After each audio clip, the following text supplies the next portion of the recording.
Before we begin today, a brief content warning. One of the episodes we are going to be discussing today is the Season 11 premiere, My Struggle 3, which contains descriptions and implications of rape and sexual assault. Listener discretion is advised.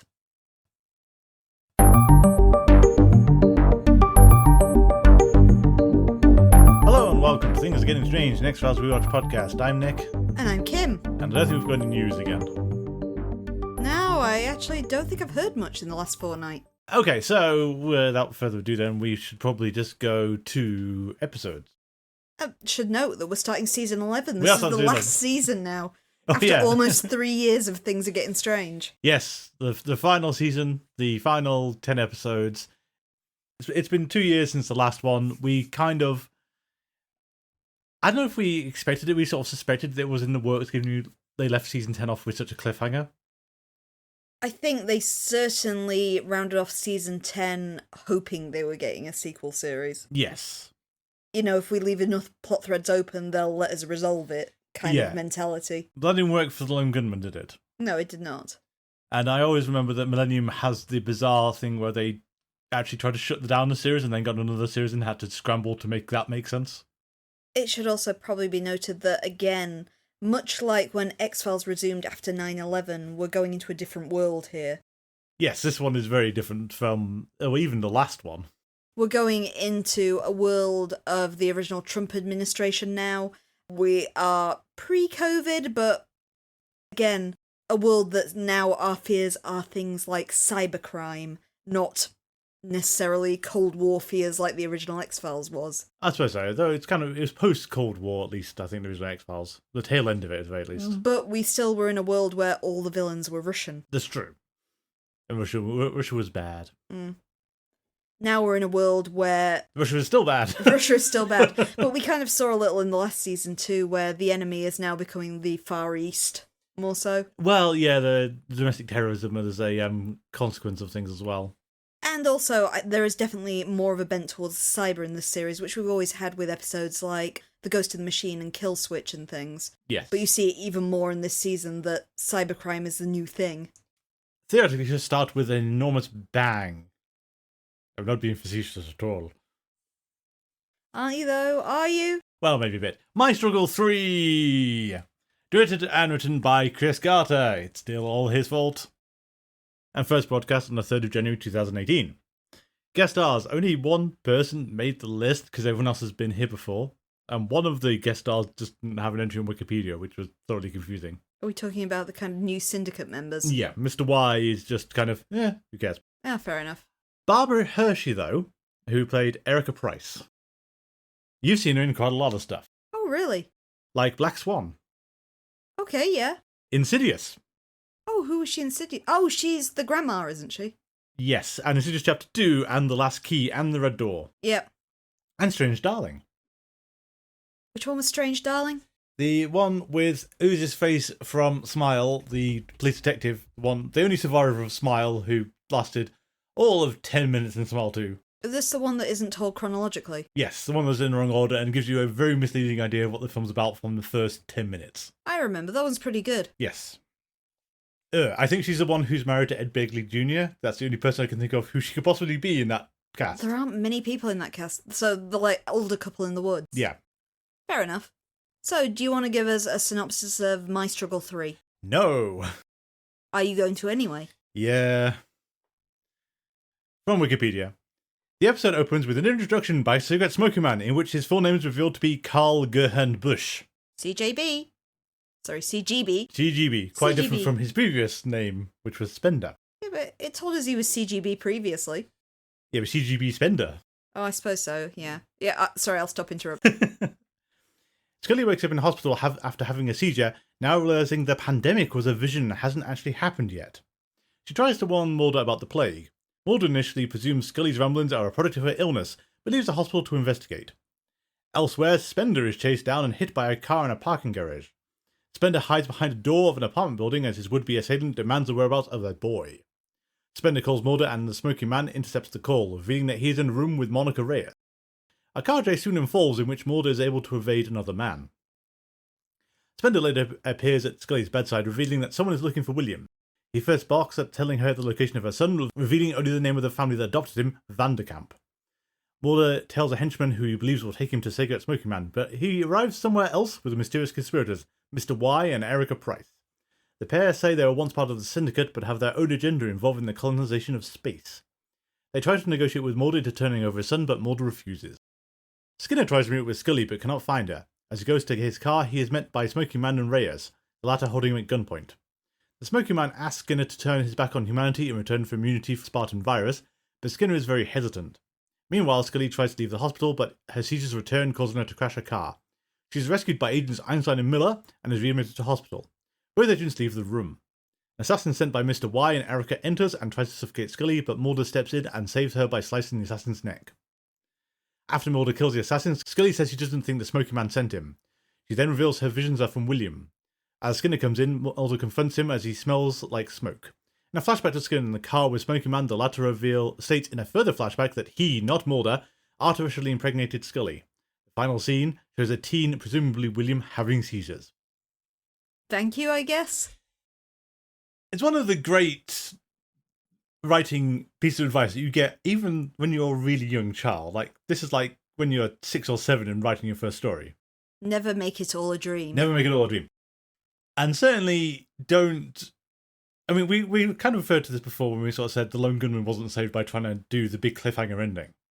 Because how they're going to write themselves out of that cliffhanger ending, I don't think anyone understood at the time, and they never did really do it. It's throwing certain viscera against the wall and hoping it sticks. Yeah.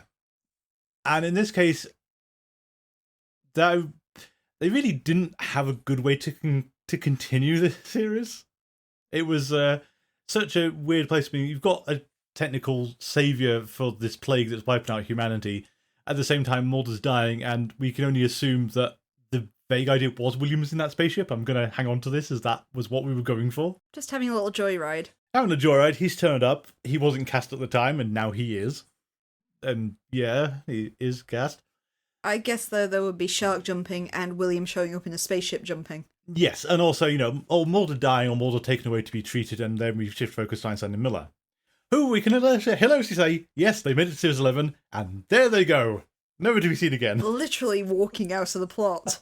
And it's so weird because their kind of relationship with Scully feels like it requires my struggle too to make sense, but their interactions with her have been so brief because it's Babylon and that's the only time they spent with her. Well, and Einstein and Scully are together for most of my struggle too, which I suppose by your argument was a dream. Yeah. So the relationship it literally is gone. has just been Babylon. Yeah. As far as I can tell, and I'm severely reading between the lines on the research I've done on this episode, it's because critical reception of the conspiracy arc of the last series was so overwhelmingly negative. Essentially, this has been a scramble to undo it. Although Carter claims that he did plan this ending while he was doing My Struggle 2. Uh-huh. But it does feel more like the quick scrabble of, no, we need to undo all that we've just done. Yes. Well, I said to you when we were watching it, is a lot of My Struggle 3 is desperately undoing what Season 10 put in place. Mm. And there's a whole lot of allusions to things. And there's the stuff that they didn't knock out they could have done. Like, you could have fixed Reyes at this point, and they've stuck with that, and it's kind of weird. It's the weird things that they haven't unretconned, though, because Reyes is still working for the Cancer Man, but all the Cancer Man's kind of grotesque injuries appear to have healed between episodes. Yes. And what I was going to say, we all can also point to the confusion. I still said that thing about does the X-Files happen if Mulder doesn't see it? We're really going for the phenomenology there. Well, it's because Cancer Man with his face prosthesis was in My Struggle 1. Yes. Which is not a delusion of Scully's. That's true, yeah. And the person, whoever was helping him, didn't have to be Reyes at the time. So Scully had a vision of Reyes coming to meet her to give her oh, you'll be fine with the Spartan virus. Maybe Scully just had a really low opinion of her former ally. Well, I think more to the point, though, Ted O'Malley's TV show is so bad it gave Scully seizures. I mean, yeah, I guess we've got to read that in. And that Joe McHale is just not in this season, despite being portrayed as so important last time. He's just gone. True, yeah. I mean, we didn't even see a clip of him in this one, did it? It was just Scully who collapses an extra laptop. And wasn't the setup for My Struggle 2 that Scully can't find Mulder, and that's why she looks at his computer and sees the Ted O'Malley show? Yeah, she checks his computer and it's the last thing he's been watching or something like that. And she does the same thing. We're presuming that slim part of the episode still happened. So she did that, and Mulder was down the hall. Apparently so, yeah. It's one of the things, I think you said to me before that retcons aren't necessarily bad. And it's true. Usually they are, though, because they're usually done very clumsily or without thinking them through. Well, it should be noted that retcon is an abbreviation of retroactive continuity. So, by its nature, it is kind of forcibly undoing that you've set in stone earlier. Yeah, it's usually found in comics, and it can be catastrophic to characters if you do it badly. The really famous one of recent years was the time that they retconned Captain America into being a Nazi. Yeah. And it wasn't just that he's become a Nazi, it's that he'd always had been a Nazi and he'd just been kind of a sleeper agent. So in that, you've undone all the good this character has ever done because you now know that all that time he's been a Nazi. Yeah, and that's why people are very twitchy about them.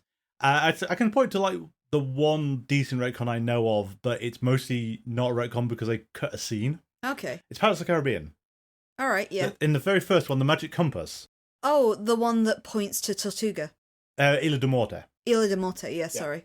But the whole point was that compass only pointed to Isla de Morte, but the scene where they say that was cut. Okay. So then, in the second one, they could then say it points to your heart's desire. So in the first one, it may seem like it always does that, but it's a bit more gracious when you say what it really does later. Yeah, and you don't actually have the hard and fast rule you have to contradict because they cut the scene. To be fair, that's not really a retcon. It's It's not just a retcon revealing more information about something. It's not a retcon in the same way, but in technical terms, it is a retcon because it wasn't intended to act like that.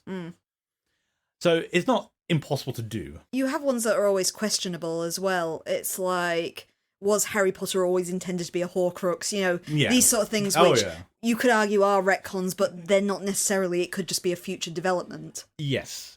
And sometimes it's things that will fit into place with a little bit of fidgy-widgy, but, you know, they normally work. I mean, I think Star Wars is one of the infamous ones. Darth Vader being Luke Skywalker's father is a retcon, because there's a whole load of documentation of what A New Hope entailed, and how that concept wasn't in Empire Strikes Back until quite late on in development.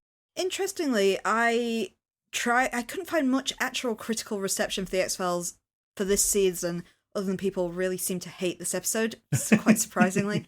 But I did go on Reddit and found the threads from the time where people did episode-by-episode discussions. Yeah. And somebody, interestingly, on the episode discussion for this one, compared it to the Star Wars prequels. I can see that. And the idea of maybe we should have wrestled this away from George Lucas, saying the same here of, could we not have just wrestled this away from Carter? Yes. Although it's one of these things these days where you can then point to Star Wars. It's like they gave it to J.J. Abrams and look what happened. Yeah. And I don't have a good answer for it anymore, because at one point I'd have said, yeah, get the original people back in, they know what they're doing, and there's so many cases where they don't. Alien, for example. Alien is a great example. Anything Ridley Scott's done or produced since then has been questionable.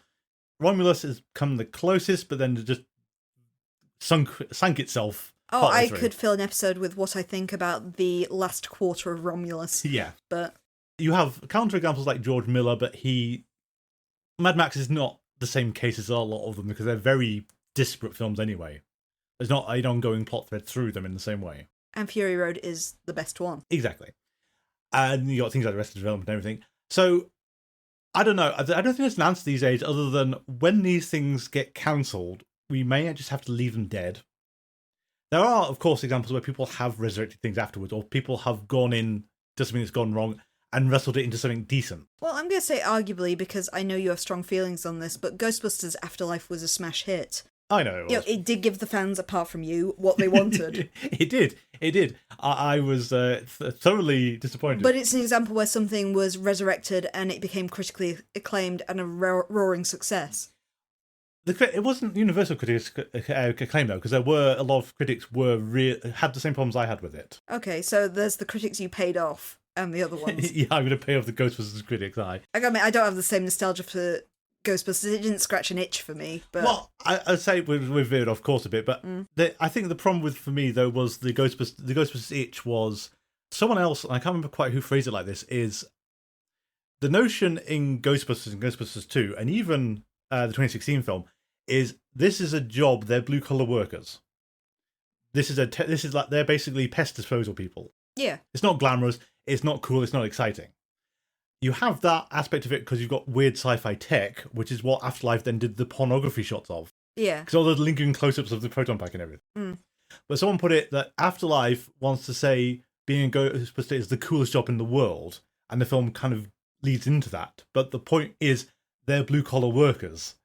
You're experimenting with weird science and the afterlife, and it's a 9-to-5 job to you. You do not care what you're doing. True. You just want to get paid. That was what the whole point of Ghostbusters. Except arguably for Egon.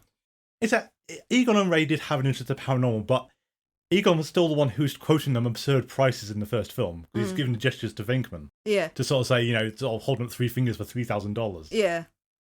But, and as we pointed out as well, Afterlife missed the critical point of Ghostbusters is a comedy. It's a comedy with sci-fi and supernatural trappings, but it's a comedy first and foremost. It's a dry comedy. Yeah, but Afterlife was so dry, it had no jokes. True. Do you want to go back to the X-Files now? Go I to know the you don't X-Files. actually want to talk about my struggle, but... Who does? I mean, I think the problem is, one of the real problems with it is a lot of it is the same as My Struggle 2, with different framing and Gillian Anderson given nothing to do. Which I think is really bad, because did Duchovny say, she's got too many scenes and I'm just driving? And then Chris Carter said, oh, we better fix that. Okay, so it's like that, the Yu-Gi-Oh! Bridge joke. Last time I listened to you, I spent half a season in a coma. Yeah, this time you can spend a whole season in a coma. And so Scully spends a whole episode in a coma, basically. Basically, yeah. And they never get to the bottom of some things. Like, it did come from the summary, but Skinner identifies that Scully's brain is sending Morse code to find him. Well, Skinner's military. I think the most believable thing we've seen is Skinner translating Morse code. Yeah, but leave aside that he can do that, which I've got a problem with that, but it's that her brain is sending Morse code. Her brain is sending Morse code with flare-ups. We're not going to question this. It's not the weirdest thing I've seen in the X-Files. No, but I'd still say, why is Scully doing this? Because she's got alien DNA. Does she? I don't know anymore. I mean, we're dancing around one subject. We're just going to leave to one side the thing we have to talk about, which is going to be really infuriating. Some great characters we had there in Einstein and Miller. They'll be missed. They'll be missed. They will be missed. We don't care. No, I mean, again, like you said, though, that whole I have to retract season 10's conspiracy is very much that I have no use for my new Mulder and Scully. Bye! There they go. I don't get the bait and switch with Mulder following the assassin, though. The one that he thinks is going to lead him to Cancer Man. Yeah. Because it's that this is nominally the same as My Struggle 2, but Mulder then winds up at a different destination and meets different conspirators who... Presume from the script writing process they're playing with your expectations. I can see that. At the same time, it's liberally misleading in... Kind of like the Silence of the Lambs thing, but the Silence of the Lambs thing was done for tension and things. I think it's kind of weird now to harken back to this schism. It's the fact of, the Syndicate is actually still there. They've been really, really quiet lately, but they're still there. And Cancer Man has broken away and become this kind of extremist splinter cell of the Syndicate. Yeah, you don't understand how secret conspiracies work, but this is really not how they do things. Because one thing, they would out themselves to the press or something, they'd actually sort of take them down publicly because that's the only way you can stop them, short of killing them. And I don't understand why no one killed Cancer Man in the intervening 10 years. To be fair, we all thought he was dead. Well, he literally incinerated to his bones. He did, and got better. Well, no, but this time, they don't even get into that, though, because at least My Struggle 2 got into how he looks like he does, and this one is just... Yeah, he's fine. He didn't even have the hole in his throat anymore. Yeah, his stoma's gone as well. But technically speaking, he had that in The Truth. Exactly. As well. So he's just been healed up. I mean, are the alien bounty hunters around? Because that's, like, the only way I think you could do this. Mm. And the colonization of space feels such a weird conspiracy angle to throw into it. I know it's a real one, and I can see why they'd get into that, but it's not what the conspiracy's been about. It's been about alien colonization and has been the entire time, and we're just trying not to say that again. True. And is Is the only reason any of this is set in Spartanburg because of the Spartan virus? Is that literally the only reason? I assume that listening as well is that's why we're calling it the Spartan virus. Yeah. That's terrible. It's appropriately named given what Sparta was. Oh, yeah. But to hide in Spartanburg, I know no one's going to be looking for you. I mean, you get that one about Star Wars. It's like, why... Go back to Star Wars again. Like, we've got Darth Vader's son. Where do we hide him? On the planet he was born on. He'll never think to look there. To be fair, you've got the entire universe, so yeah, he's not going to think Tatooine. And it's got sand, so he wouldn't go there anyway. No, he wouldn't. That's why he didn't go down in Rogue One, because there's sand down there. I can't believe we're doing paranoia about Skinner again. But, it must be Tuesday. It must be Tuesday. Well, I'd say there's that, and also, this will last until 10 minutes into the next episode. True. This is not a duration thing at all. This is very, very brief, and so brief to make it kind of pointless. I am amused, and I know why it happened. It's the fact that no one mentions Doggett. Reyes keeps popping up when people talk to her, but no one says a word about Doggett. The fans were actually kind of unhappy about that, but apparently it was respect to the character because Robert Patrick said he didn't want anything to do with this anymore. So they thought, all right, we'll be fair, we'll just not mention him anymore. Yeah. There should be noticed he's in the comics. Yes. Well, I'm guessing the likeness rights were available at that point. He didn't mind that part. Or maybe he read the comics and didn't like that sufficiently. I understand it was always a fear of being typecast, which is understandable. When you play a role of this sort, you do tend to be typecast. True, but though at this stage in his career, I think I would have been worried about being typecast as cyborgs, given that was his big breakthrough. A metal man. A metal man. Like in the movies. Yeah, I think this episode is really weird as after My Struggle 2, and some of it's like the car chase, because I think you sort of said the last thing we needed was a car chase in the X-Files. I've seen criticisms bounced around the internet for this one in that it doesn't actually feel like an X-Files episode. It's not written like the old ones were. Whereas the old conspiracy episodes would be quite slow burn, very dialogue heavy, atmosphere building to something. Whereas this one is second by second action. Feels more 24 than X-Files, maybe? Yeah, I'd give you that one. There'd also be a reveal about the conspiracy. You'd learn something new. Yeah. And I don't think we've learned anything in this one.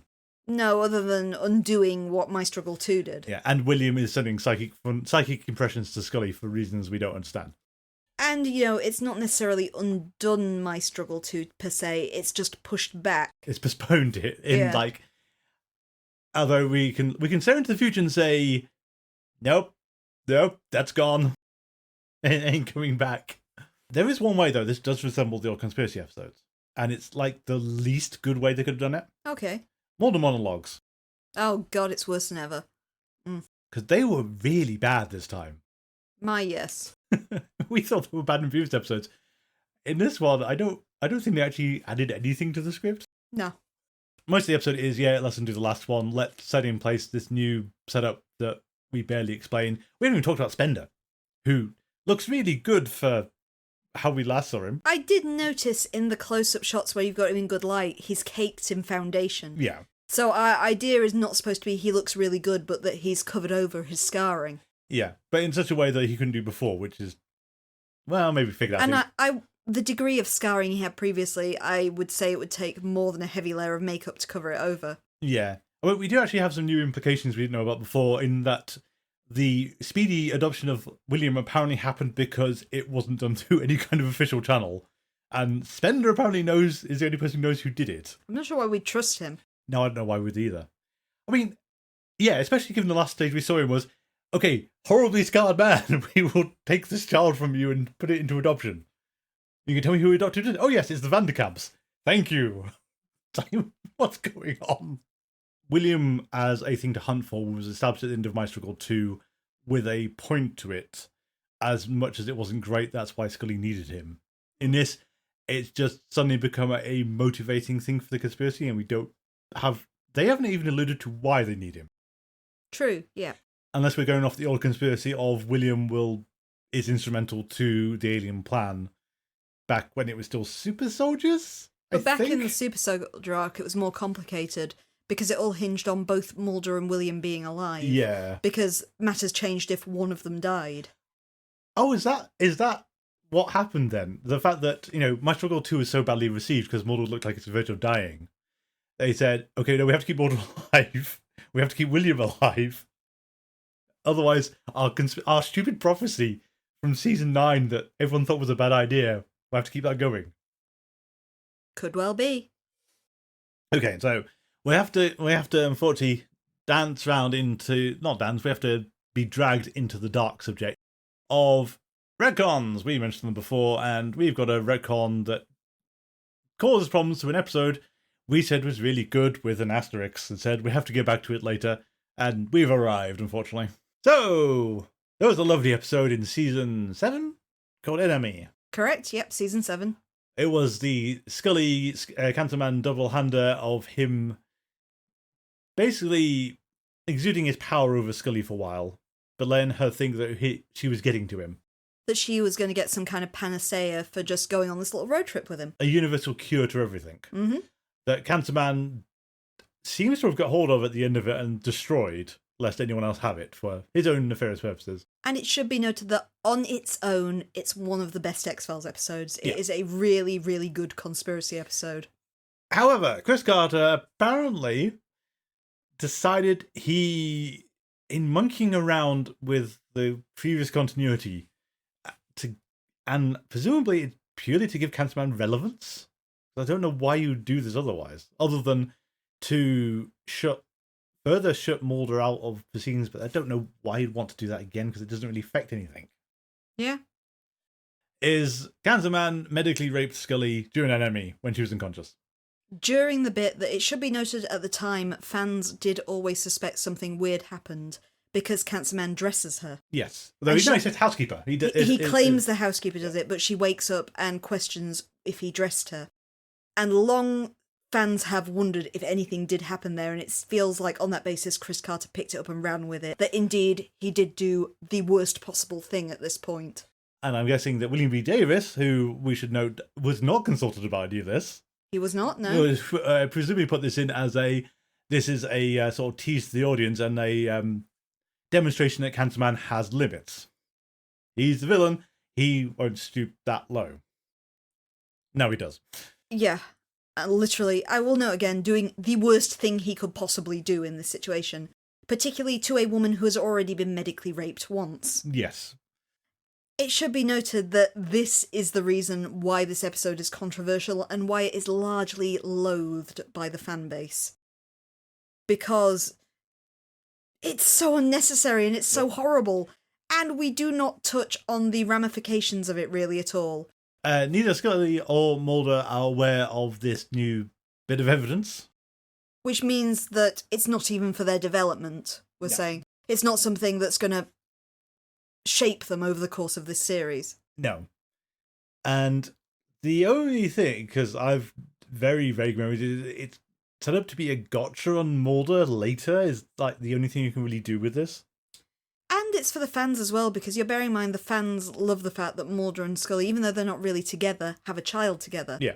This was fan-based catnip. And you've now said, ha ha ha, psych! No, they didn't.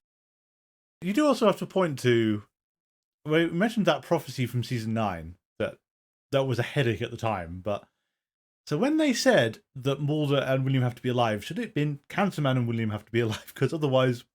But again, it's always been a sticking point with fans is that Cancerman says he used alien science to impregnate Scully, which means it's likely not even his own child.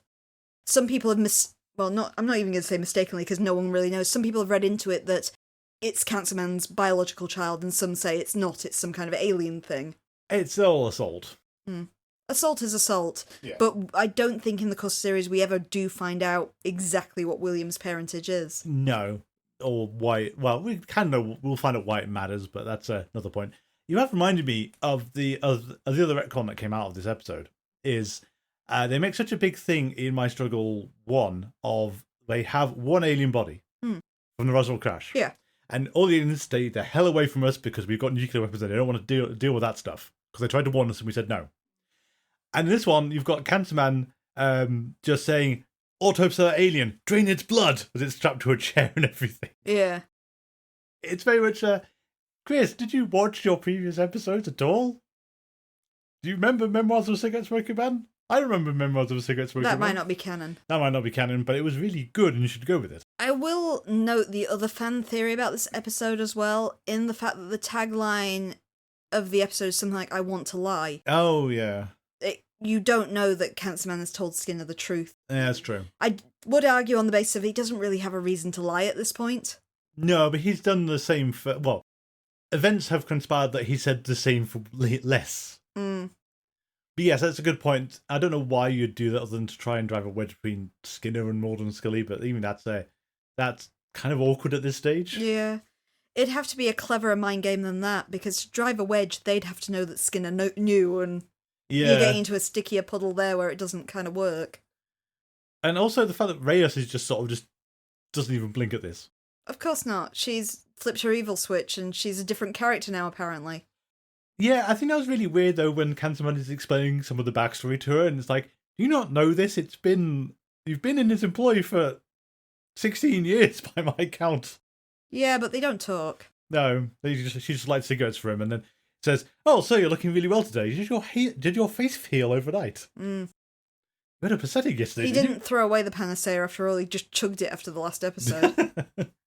So, I don't know if I've got much else for this. It's a thoroughly disappointing start to a series. I mean, I remember we didn't know how you were going to follow My Struggle 2. It was really unclear what they were even going to try and do. This wasn't it, though. No one had this coming up. I'd have taken the alien bounty hunter, beams him up and just heals him, to be honest, over this. Yeah, oh yeah.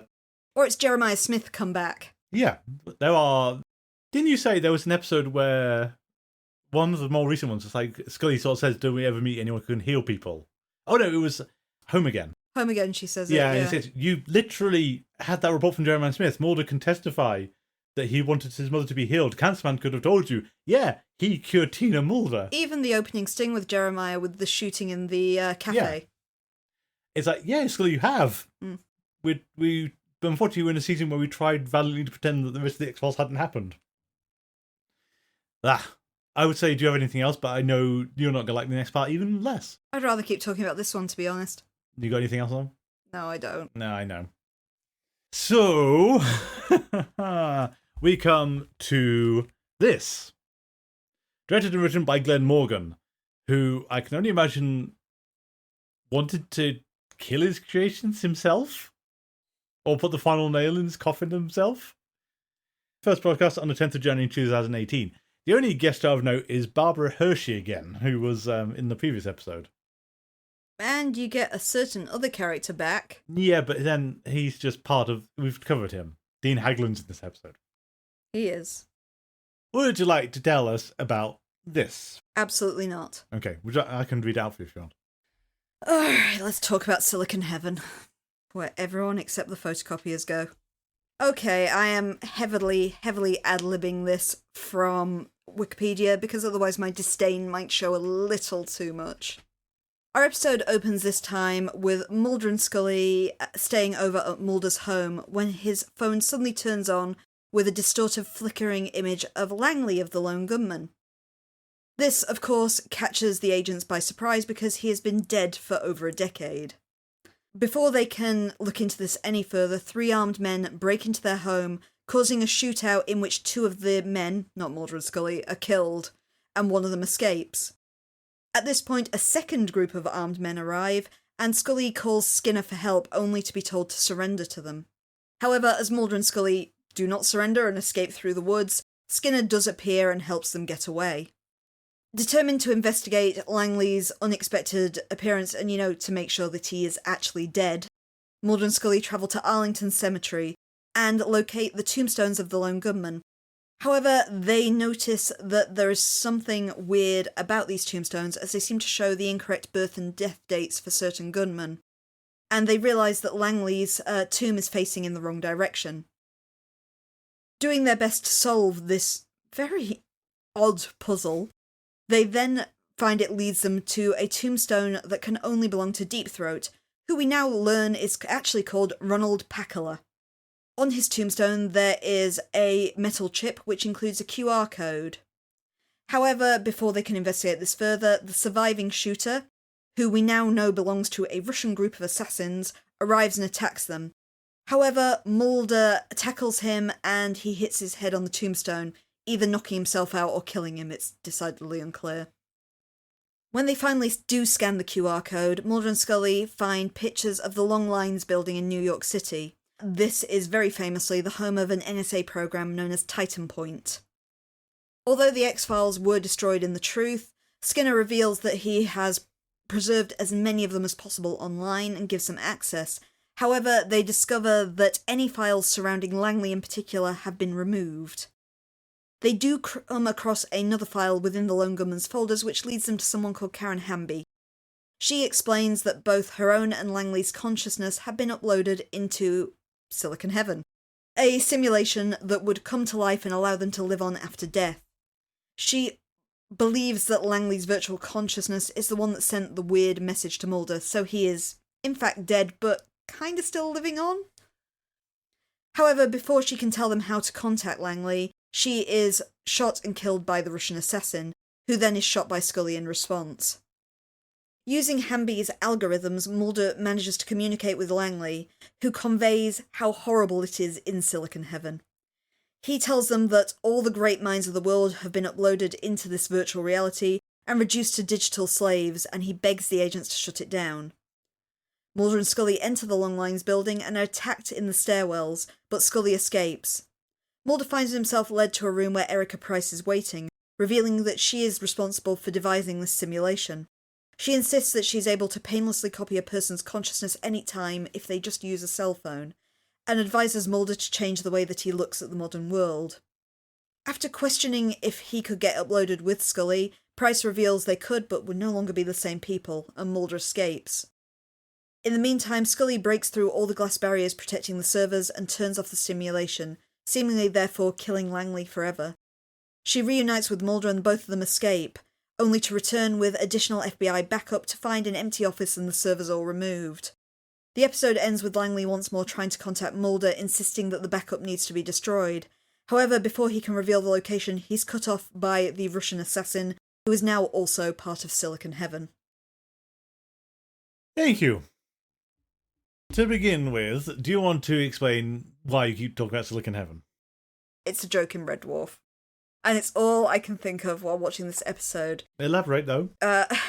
In Red Dwarf, to help keep robots compliant, they are all fitted with a Silicon Heaven chip, which essentially gives them a belief in the afterlife, where all robots go once they die, apart from photocopiers. So there is a running joke with Crichton, the android on the team, having a firm and devout belief in Silicon Heaven that cannot be dissuaded otherwise, including one point where he manages to destroy an attacking robot by causing that robot to doubt his belief in Silicon Heaven. However, Crichton, having been tampered with, knows that he was lying.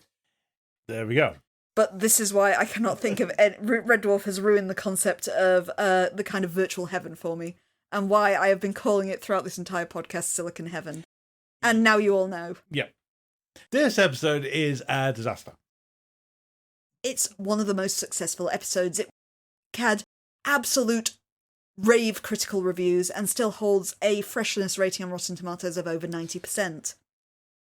Well, I've been wrong before, but I don't and like I hate it. It's one of my least favourite episodes of The X-Files, and oh god, I hate it. Yeah, I mean, I don't understand what people are getting out of it, given it's got a thoroughly confusing plot, and logic fails at so many points, and I did think while you were doing the synopsis that there's a retcon here that doesn't feel right for Langely. Him having a girlfriend? Well, yeah, that one too. But I was just going to say, when he's aggressively, well, we know he's attracted to women, but he seems very asexual. Yes, I was going to say, I refuse to believe he was not constantly bragging about being immortal, like Boris Koshenko in GoldenEye. You know, bring up the whole, yeah, well, I don't fear death. If I die, I'm just going to live on in this silicon afterlife. Well, it even affects how you would think Langley's monologue would go in Jump the Shark. Yeah. When he talks to Morris Fletcher about why the Ramones are immortal. Yes. This is a bad retcon where you're wrecking previous character moments because they don't make sense in context anymore. I just think it's on the psychological level. We complained last season in Babylon about bringing the Lone Gunman back for this pointless 3-second long cameo. In this one, you've essentially brought back a beloved character to assign him a fate worse than death. He's an unsleeping immortal slave now. Exactly. And I think it's hard not to also read into that they had to drag him from Australia for such a pointless cameo last time that this is trying to make up for him. Like, we'll give you a bigger... we want you back, we'll give you in a whole episode. It's an episode literally about you. Yeah. So to make up for last time and not... Could you not put all three of them in there? You could have done that. I don't understand why you couldn't actually have all three of them in Silicon Heaven. True, yeah. Other than trying to explain why Bias looks so much older than everyone else now. And I don't think Fricky would ever go in for it. No, it's not his kind of thing. But given that there's an ambiguity of how much by choice this was anyway, I don't think that was really... But Langely did choose to be uploaded. His girlfriend says that. But they, Erica Price, on the other hand, was going to say it doesn't matter. They've literally got all of us in this grim existential horror of Silicon Heaven. Yeah. So you could have had all three lone gunmen turn up. There's no reason I couldn't have done that. I kind of like the idea of why it's so torturous as well. It's a bit Dante's Inferno-esque. So the first level of hell in the Inferno, getting very literal here, is the realm of the virtuous pagans, which is the idea of you live in a paradise, but you can always see the light of true heaven and realise, oh my god, if only Christianity had existed when I existed in ancient Greece, I would have managed to get up there to the better heaven. Which is a bit like how Langely describes this, where, it's wonderful, the Ramones play every night, they've got everything they ever want, but they know it's fate. Yeah. It also puts me, there's a Frasier episode which works on the same way, of they've got the exclusive club and they keep going to the door to the even more exclusive a bit. Oh, and then learning that there's just a pass they've got and they can't get to the next bit. Yeah, and they keep on going up until they eventually sort of go out through the emergency exit and are in the alley outside. Yeah. They strove too far. There's one bit of this episode, and I think we said at the time, and it's really hard not to see it, which feels like spite against the comic. Mm. And it's going to revisit the Lone Gunmen's graves in Arlington. Because if you've read the season 10 comic, you'll be going, oh boy, Langley's alive. This is just a clue to get him to the right place. Yeah. And it's, no, there's a clue which makes no sense. Which they could not possibly have planned. No, they could have done it. Deep Throat could have done it. The only people who could have done it were the people in charge of carving the tombstones. Oh, no, I can go further than that. Skinner could have. Because Skinner is the one who pulled strings and allowed them to be buried in Arlington. So he is literally the one that could have devised this puzzle. But why he would not tell them to go to the Lone Gunman gravesite directly rather than sending them off with some money? But it's also confusing to lead to Deep Throat's grave, because who knew that Ronald Pakula was Deep Throat Mulder's first informant? And the fact that Mulder kind of just extrapolates that, because he reiterates something he says in Little Green Men. I attended his funeral through high-powered binoculars. Yeah. So he knows roughly where Deep Throat was buried. But it's one of those, did you not go and look, Mulder, if you've known which gravestone was his all this time? Mm. I think I would have gone over there. I think it's a weird need of this series as well to give our old conspirators names, because we had Karl Gerhard Busch in the last episode, and now we've got Ronald Pakula. Yeah, and I'm pretty sure... Memory strikes me there was an offhand mention that Cigarette Smoking once called Deep Throat Ronald or something. And I think that's as far as you need to go. We don't need to know the names, because their names... It's like that whole point about Eves in Lone Gunman. We don't need to know their names, because their names don't mean anything. Unless it's related to someone else, it means nothing. We don't need to know them. It would be if you looked at Deep Throat's tombstone and realised that he was called Ronald Rehus. Oh my god! Yeah, that kind of thing. Or he was related to the Lone Gunman, he's related to the Scullys, the Morders. Yeah. It's got to be an existing surname. If it's not an existing surname, it doesn't matter. Mm. That name doesn't mean anything to us.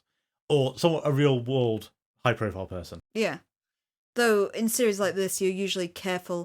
Other than that bit, which we really should have mentioned last time. Oh, that Einstein is related to Einstein? No. The manipulating Cancer Man into existing photographs. So when he was at the Trump administration, Trump's inauguration and things like that. Yeah. Because you saw him next to about 5 different presidents in that opening sequence. I think the other thing is that, to go back to that bit, is Cancer Man strikes you as the kind of person of, he would be expert in manipulating people, but he would view Trump as a liability. Because you can't actually point him in... Well, you can point him in the right direction, but he doesn't stay on the path. He veers off very fast. You can't control him. Cancer Man would not have stood for this. I also don't believe for a second with the fact that, especially in the computer age, how conspiracies work, that someone didn't notice that the same man was standing behind 5 different presidents and questioned this. Or neither Mulder, Scully or Skinner ever caught this footage and said, he's dead! Well, particularly, it has been picked up as a gaffe in the episode. There's one picture, I think, with him standing behind George W. Bush Jr., where in that time frame in the X-Files was when the Cancer Man was in hiding, so he wasn't hiding terribly well. No, and why then he then decided to go and hide in the desert? As you said, basically it's damage control for season 10. Yeah. Season 10 was successful enough. The reviews were not kind enough for him to carry on with that. He had to course correct. He's flailing. Yeah. And he's doing it as fast as he can, not carefully. Anyway, back to my most hated episode. It's really up there with Syzygy for me in episodes I cannot stand. And again, I think like with season 10, I'm still mystified why Morgan and Wong aren't working together. Unless you want the directorial prestige or something. But maybe it was just a making our schedules collide sort of thing, that they physically couldn't do it. It's possible. Yeah, both of them have worked on other projects since. Oh yeah. It's just odd that they created the Lungerman together. And they had no say in their death. But Glenn Morgan apparently took this one opportunity to like twist the knife in Langley. I just feel terrible for Langley, to be honest. I don't understand why you'd be this vindictive, really. Sure, the Lone Gunman TV series went off the rails and should have never been allowed to go in that direction. I criticised this when we reviewed The Lone Gunman as well, but I always feel they mistreat Langley. Yeah. Because I think it's in part because Dean Haglund is such a good comedic actor. He is a stand-up comedian in real life. He is very, very funny. But the fact that Langley is essentially the butt of every joke in The Lone Gunman as well. Yes. And then this final knife twist of, after all this, he's stuck in purgatory. For eternity as well, because we now don't know where these servers are and no one can save him. Yes, I think also even worse is that Mulder and Scully aggressively do not care. Because they will never bring this up again. No. It'd be one thing if this was like a running thing in the background, like an offhand mention of, have you seen this man somehow or something? But no.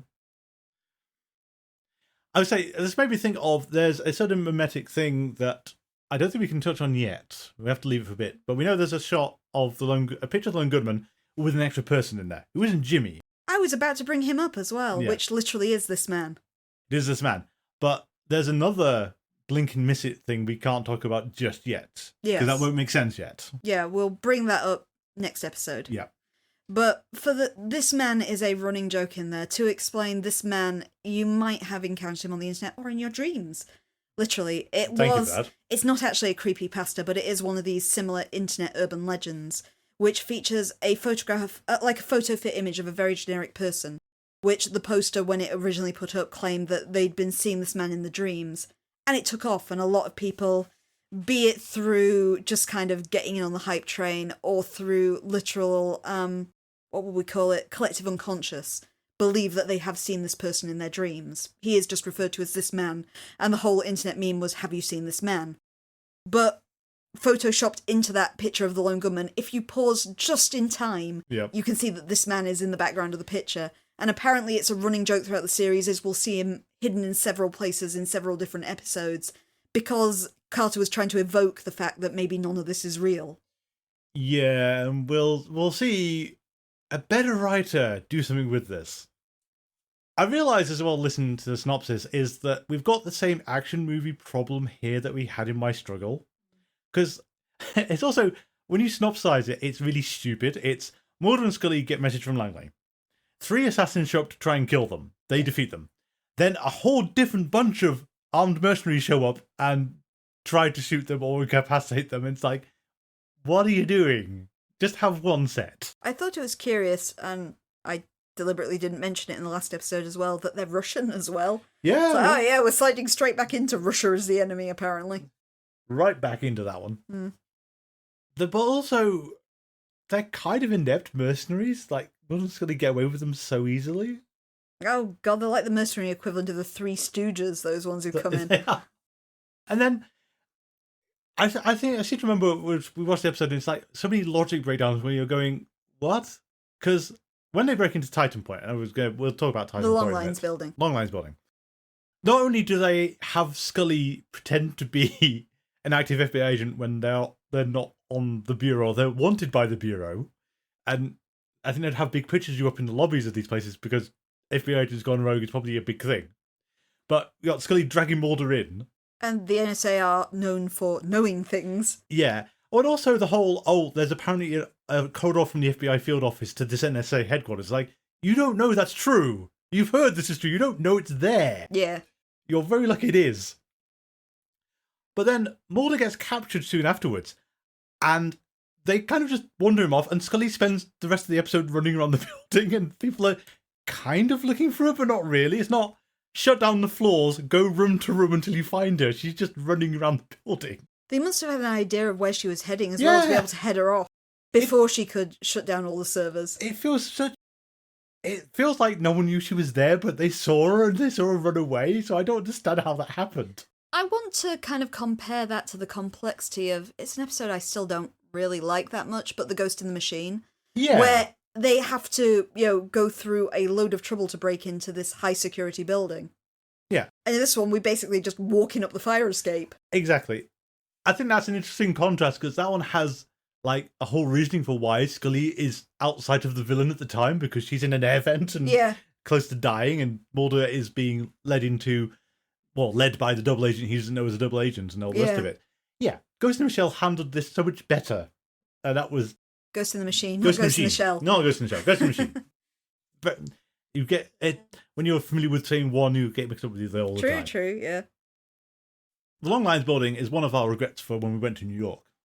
That we didn't find it. We didn't go think to go look for it because I don't think we'd have seen this episode, but somehow it didn't come up on planning. Yeah.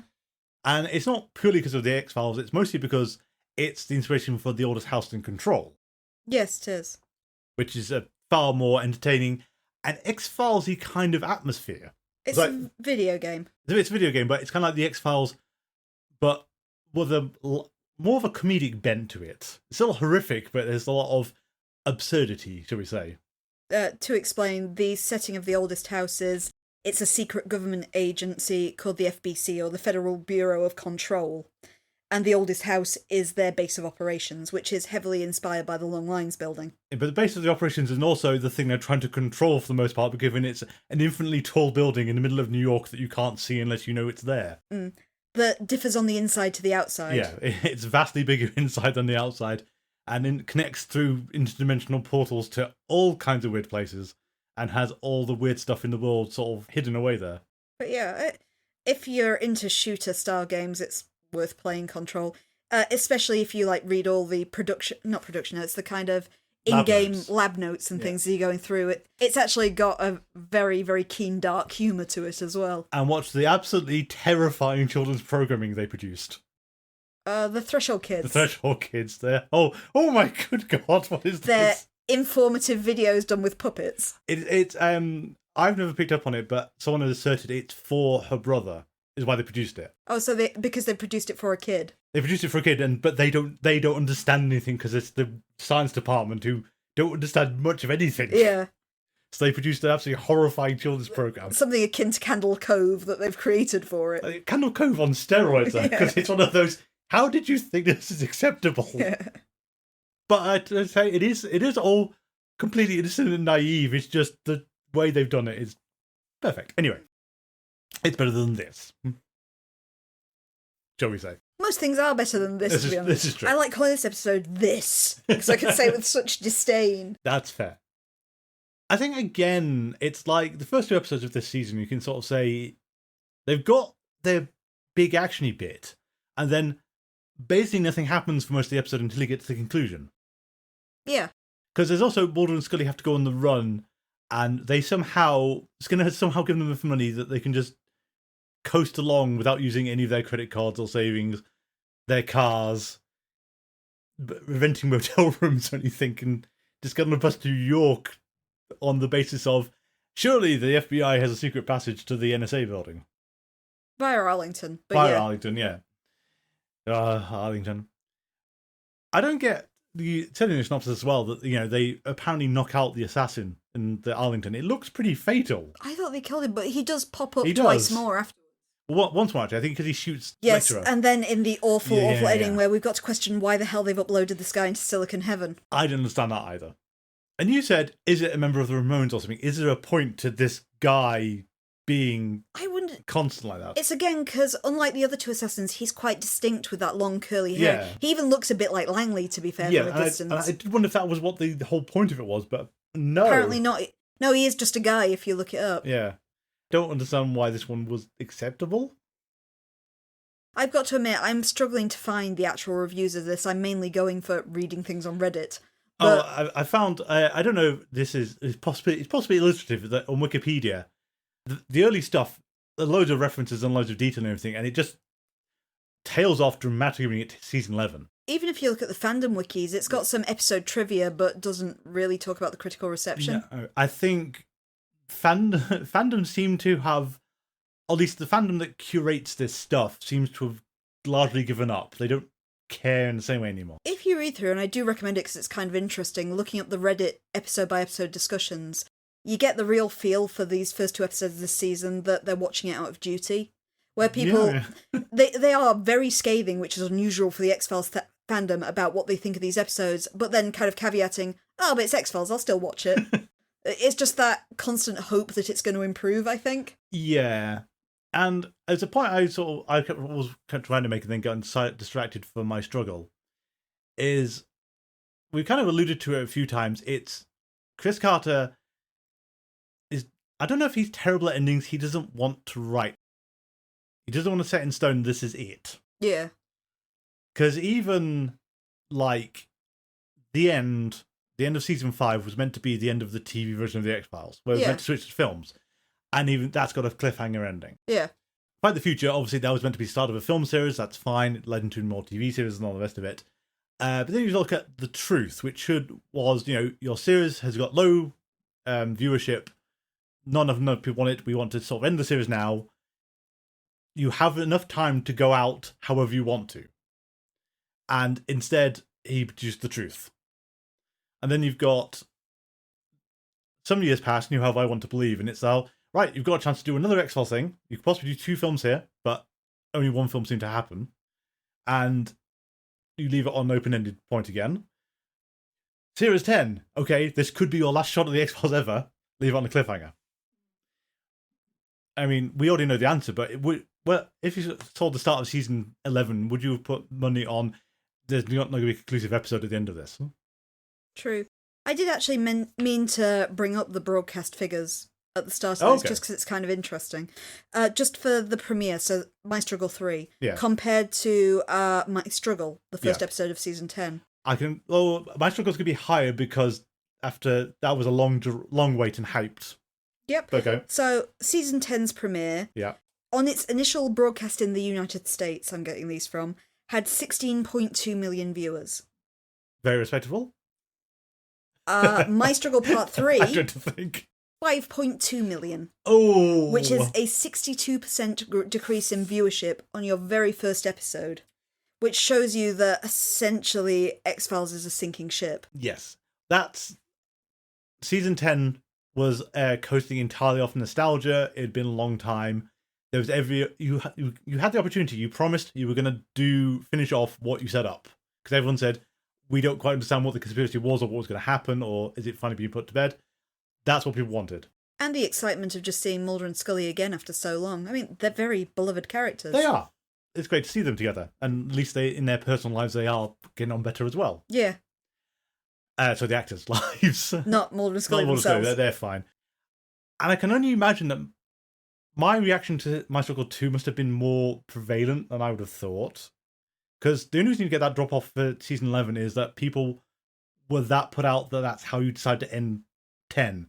No conclusions, not even an advancement of the conspiracy, just everything you know is wrong. I think it's looking at it as well. It's a lot of the critiques we made of the last season, so it's not a good stopping on point if you're a new fan, because it still harks back. But if you're an old fan who is expecting more of the purity plot, the colonization, the super soldiers, it gives you none of that either. No. So you've kind of burnt bridges with your actual fan base who would eat this up. Yes. And I think I never liked the super soldier plot, just in general. I don't think it wasn't a good idea in 8 and 9 at the time. They never seemed to know what they were doing with it, and they kept on trying to do Conspiracy 2.0 anyway. But it's really notable that it has never made any kind of appearance again. And also the fact that we've kind of figured out that maybe setting the entire syndicate on fire in season 5 was a bad idea, given we keep trying to bring them back. 6, sorry. 6. As we keep trying to bring them back. Yes. And I think even the comics are guilty of this to a point. The comics has some fidgy-widginess of why it's a bit... At least they're trying something in it. It's not good, but they're trying. Without spoiling season 10, they do not bring the syndicate back, but they make you think they have. Yeah, you know what I mean, though. There's a point to what they're doing. Mm. Again, I think it can only be that when you got to season 6 of The X-Files, Carter and Spotnik had run out of ideas for the syndicate. Yeah. And basically, they'd sort of written themselves in the corner. You can't flog this any longer. You have to either kill them or end the world. And we've got 3 more seasons of the series to go, so you have to kill the syndicate. Yeah. Leave Cancerman and Fowley alive, and then kill her off screen. And still one of the more baffling loose ends that never could have been used. Oh well. Do you have anything else for this episode? Thankfully not. Cool. So next week is the final episode of The X-Files. Hooray! We're going to keep on insisting this, despite the fact we know there are 6 further... There's a listing for 6 other episodes. Ignore those, you don't need to worry about them. Episode 4 is the end of The X-Files. Hooray! But yes, next time, +1 and The Lost Art of Forehead Sweat. Which hopefully will be better than these 2 episodes. Dearly hope so.